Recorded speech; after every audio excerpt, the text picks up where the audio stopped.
तारीख को दोहरा रहे हैं जहाँ पर 2 साल पहले हम मौजूद थे, और जिसमें आसिफ और मेहरबान की जो मेहनत है वो आपकी आंखों के सामने है। मुझे याद है आज की शाम 20 दिसंबर को जामा मस्जिद दिल्ली में प्रोटेस्ट था 2019 में आज ही के दिन, और एक वीडियो आया अचानक से तकरीबन 6 बजे के आसपास, 5:30 से 6 बजे लगभग यही टाइम रहा होगा।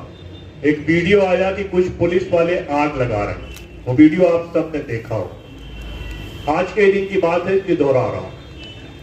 वो वीडियो सबने देखा कि कुछ पुलिस वाले आग लगा रहे हैं और कुछ पुलिस वाले पुरानी दिल्ली की छतों से लोगों पर पत्थर फेंक रहे हैं। उसके बाद इसी दरियागंज के इलाके से नेताजी सुभाष चंद्र रोड, जो दरियागंज में जहां पर पुलिस स्टेशन है, वहां से तकरीबन 150 लोगों को अरेस्ट किया गया।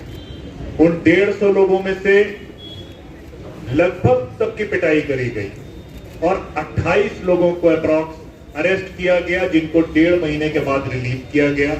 वहां से सिर्फ 15 दिसंबर की रात में या 13 दिसंबर की रात में हिंसा नहीं हुई। दिल्ली पुलिस ने अपने आकाओं को खुश करने के लिए उस हिंसा का सहारा अब तक लिया। 15 दिसंबर की रात में मुझे याद है कि जामिया के दोस्तों ने जब मुझे फोन किया कि हम लाइब्रेरी के अंदर छुपे बैठे हैं, तो मैंने उनका वॉइस रिकॉर्डिंग बहुत सारे मीडिया के दोस्तों को भेजा, जिसमें हमारे दोस्त एक जोशी साहब बीबीसी से थे। उन्होंने हिम्मत दिखाई और उस बातचीत को, जो उनकी अपील थी कि हमको लाइब्रेरी से निकालो, उन्होंने बीबीसी में लाइव सुनाई, जिसके नतीजे में कुछ बच्चे वहां से निकले। लेकिन उसके बाद उस पूरे इलाके को जिसमें हम लोग रहते हैं, पटना हाउस तक, कपूर नगर तक, अंदर तक पुलिस ने लोगों की पिटाई करी। लोगों की पहले स्टूडेंट्स को पीटा, जो आप लोगों ने देखा, फिर उसके बाद लोकल रेसिडेंट्स की पिटाई करी गई। मुझे याद है तकरीबन 9, साढ़े 9 बजे के आसपास मैं और योगेंद्र यादव साहब, जब हम लोग वहां पर कुछ थोड़ा सेटल डाउन हुआ, तो उनसे ये रिक्वेस्ट की हम लोगों ने डीसीपी साहब से कि बहुत से बच्चे अभी अंदर फंसे हुए हैं, आपका ऑपरेशन कंप्लीट हो गया तो निकलने दें। उन्होंने उसकी इजाजत दी। और हालात 15 दिसंबर की रात में ऐसे थे कि आपने जैमर लगा दिए पूरे इलाके में कि लोग बात नहीं कर सके। जो बच्चे मस्जिद के अंदर छुपे हुए हैं, हम लोगों को मालूम नहीं चलता, क्योंकि आपने जैमर लगा दिए, उनसे न टेलीफोन पे बात हो रही है, न हम बात कर पा रहे। और यही रिपीटिशन 20 तारीख को उत्तर प्रदेश में किया गया।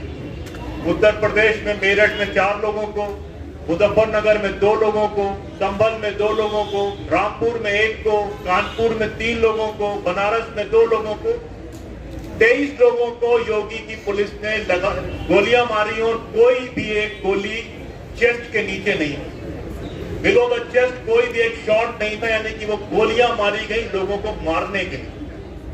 और अफसोस की बात ये कि उस पूरे उत्तर प्रदेश में कहीं एक भी कोई एफआईआर उन 23 मौतों की नहीं हो पाई। जब एफआईआर नहीं हुई, एफआईआर नहीं ली गई, तो ह्यूमन राइट कमीशन में अपील करी गई। सिर्फ एक मामले में अभी पिछले अक्टूबर में ह्यूमन राइट कमीशन ने विजिट किया। अब वो नेशनल ह्यूमन राइट कमीशन भी Mishra ji human right commission में बदल गया है, तो उससे भी कोई हमें उम्मीद नहीं है। और वही पुलिस जो यहाँ पर मौजूद, जो जामिया में मौजूद थी, उसी पुलिस ने जो लोग रेस्क्यू करने की कोशिश कर रहे थे कि जो स्टूडेंट घायल हैं, हमारे कुछ लोगों ने अल-शिफा हॉस्पिटल की एम्बुलेंस को वहां ले जाने की कोशिश करी कि हम कुछ स्टूडेंट्स को रेस्क्यू कर सकें। लेकिन उस एम्बुलेंस को भी पुलिस ने कोई एक शीशा सलामत नहीं रखा कि कोई एक शीशा सलामत हो, कोई एक शीशा भी बचाओ। फ्रंट मिरर से लेके बैक मिरर तक, साइड विंडो तक कुछ भी नहीं बचा। पुलिस के पत्थरों ने उसको तोड़ा और इल्जाम लगा कि पत्थर दूसरे लोग चला रहे। तो ये सिलसिला कोई जो 15 तारीख से शुरू हुआ, वो कहीं बीच में या नहीं खत्म हुआ। दिल्ली दंगों की रात में मुझे याद है कि 24 तारीख को निजामुद्दीन पुलिस स्टेशन में ज्वाइंट कमिश्नर श्रीवास्तव के साथ हम और हमारे कुछ दोस्त बैठे रहे। उनको वीडियो कॉल में हम लोग दिखा रहे थे कि लोग किस तरह से पत्थर और गोलियां चला रहे हैं, सर कुछ करिए, पुलिस भेजिए। 1 घंटे तक वहां मौजूद रहे, उसके बाद भी वहां पर पुलिस नहीं पहुंची। उसके बाद हम लोग डिप्टी चीफ मिनिस्टर दिल्ली के पास पहुंचे, क्योंकि जब हम बात करेंगे तो यही लोग फिर उस जो पहले दावा करते थे कुछ बाद में इलेक्शन आएगा, कारपोरेशन आएगा, आपके यहाँ वोट लेने भी जाएंगे।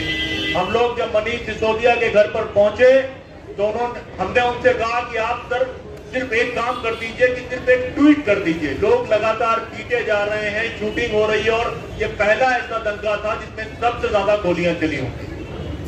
लोग तो हमने कहा सिर्फ आप ये ट्वीट कर दीजिए कि आप लोग फील्ड में जाने वाले हैं, तो आपका एक ड्यू प्रोटोकॉल है तो शायद कुछ हो जाए। तो वो डिप्टी सीएम साहब कहते हैं कि Nadeem, I am helpless same like you. तो same helpless chief minister and deputy chief minister बाद में निजामुद्दीन मरकज में FIR अदा करते हैं। तो ये सारा सिलसिला कहीं भी किसी पॉलिटिकल पार्टी ने, किसी भी लोगों ने जो संविधान की बात करते हैं वो संविधान के लिए लड़ाई लड़ने वाले सीए प्रोटेस्टर्स का साथ कहीं भी नहीं दिया। ये उसके बाद जो एक दिल्ली पुलिस ने इंटरोगेशन का ड्रामा रचा वो आप सबके सामने है कि सैकड़ों लोगों को, मेरे ख्याल से यहाँ पर जो लोग मौजूद हैं उनमें से एक बड़ी तादाद वो इंटरोगेशन पेश करती है। आप उसको सुबह 10 बजे बुलाते हैं, रात के 11 बजे तक रखते हैं और उससे पूछते हैं कि ये नाम की चॉइसेस है और इन नाम की लिस्ट में से आप आदमी सिलेक्ट कर लें और उनके खिलाफ बयान दे दें। ये पूरा कंटिन्यू आप लॉकडाउन के नाम पर तमाशा करते रहे और फिर जब आप उस तमाशे के बाद एक चार्जशीट निकालते हैं 2700 पेज की, जो चार्जशीट 2700 पेजेस पे है, उस पे अल्फाज बहुत मजेदार हैं कि हमने कपिल मिश्रा साहब को इंटरोगेशन के लिए बुलाया और उनसे हमने पूछा कि क्या आपने 23 तारीख को क्या आपने कोई भाषण दिया था सीलमपुर में? उन्होंने कहा हमने कोई ऐसा भाषण नहीं दिया था, तो हमने उनको जाने दिया। बाकी रेस्ट यू कैन एज्यूम कि वो चार्जशीट कैसी होगी और किस तरह से काम किया गया। आसिफ इकबाल तना को जामिया वायलेंस के नाम पर अरेस्ट किया जाता है, रात में उसकी पिटाई कर दी जाती है और उसके बाद हमको अरेस्ट करने वाले स्पेशल सेल के लोग होते हैं, अरेस्ट दिखाई जाती है जामिया में क्राइम ब्रांच के द्वारा। तो ये सब केसेस रहते हैं कि पहले अरेस्ट किया गया, मालूम चल रहा है कि जो है वो छूट जाएंगे तो उनको दिल्ली दंगे की कॉन्स्पिरेसी में अरेस्ट कर लिया। दिल्ली दंगे की कॉन्स्पिरेसी की FIR कहती है कि एक मुखबिर जिसका नाम हम डिस्क्लोज नहीं कर सकते, उसने आकर हमको बताया कि दिल्ली दंगों की साजिश करी गई। अगर साजिश हुई है तो वो अमित शाह के ऑफिस से हुई है, उसका कोई किसी ने पता क्यों नहीं लगाया। हम बार बार कपिल मिश्रा तक आके रुक जाते हैं, लेकिन हमको ये मानना होगा कि कपिल मिश्रा एक प्यादे हैं शतरंज के गेम में। पूरे RSS DA के मूवमेंट को होम मिनिस्ट्री से सेंट्रल देखा गया, मॉनिटर किया गया और दिल्ली रॉयल्टी होम मिनिस्ट्री के जरिए ही कराए गए हैं, इसमें कोई शक की बात नहीं है। और जिस तरह से हमारे तमाम साथियों को जेल डाला गया है, मैं अभी यहाँ पर आने से पहले मिरान हैदर से बात करके आया हूँ। तो मिरान हैदर ने कहा कि मुझे कोई दुख इस बात का नहीं है कि मैं जेल में डाल दिया गया हूँ और 1.5 साल से जेल में हूँ। मुझे इस बात की खुशी है कि मैं अगर जेल आया हूँ तो किसी आपराधिक काम के लिए, किसी क्रिमिनल एक्टिविटी के लिए जेल नहीं आया हूँ, बल्कि मैं कॉन्स्टिट्यूशन को और इस मुल्क में डेमोक्रेसी रहेगी कि नहीं रहेगी इसको बचाने के लिए आया हूँ। मैं ये बात इसलिए भी बहुत मजबूती से कहता हूँ कि ये CA का आंदोलन चालू रहेगा, क्योंकि तमाम लोग जो यहाँ पर बैठे हैं, तमाम लोग जो इस प्रोग्राम को हमारे दोस्त अटेंड कर रहे हैं, वो दिल्ली पुलिस की इंटरोगेशन भी झेल चुके हैं और उनके केसेस भी झेल चुके हैं। मुझे याद है 20 दिसंबर को जब संभल में 2 लोगों को मारा गया 11 बजे के आसपास, 4 बजे जब उनका फ्यूनरल हुआ और 7 बजे संभल की महिलाएं वहां की सड़कों पर मौजूद थी। कानपुर में 20 दिसंबर को जब फायरिंग हुई और उस फायरिंग के नतीजे में 3 लोग मारे गए बाबूपुरवा नाम के इलाके में, उसके बाद चमनगंज के इलाके में शाम के महिलाएं दोबारा सड़कों पर मौजूद थी। तो दोबारा सड़कें भी आबाद होंगी और ये आंदोलन भी आगे बढ़ेगा। और अगर दिल्ली पुलिस या होम मिनिस्ट्री समझती है कि इस तरह की चार्जशीट से, इस तरह के केसेस बिल्ड करने से या हमारे दोस्तों में से ही कुछ लोगों को डराकर ये बात कहने से वो बच जाएंगे, तो हम लोग दब जाएंगे, तो ये नहीं हो सकता। और दूसरी बात जो मैं आखिरी में अपनी बात खत्म करूंगा, आज भी मैंने जैसे मैंने मनीष सिसोदिया की बात करी, मैंने एक नए उभरते हुए जो अभी ताजा कांग्रेस में जिन नेता ने ज्वाइन किया है उनका स्टेटमेंट सुना कि मिरान हैदर तो कांग्रेस में नहीं था, तो मैं उसकी क्यों लड़ाई लड़ूं।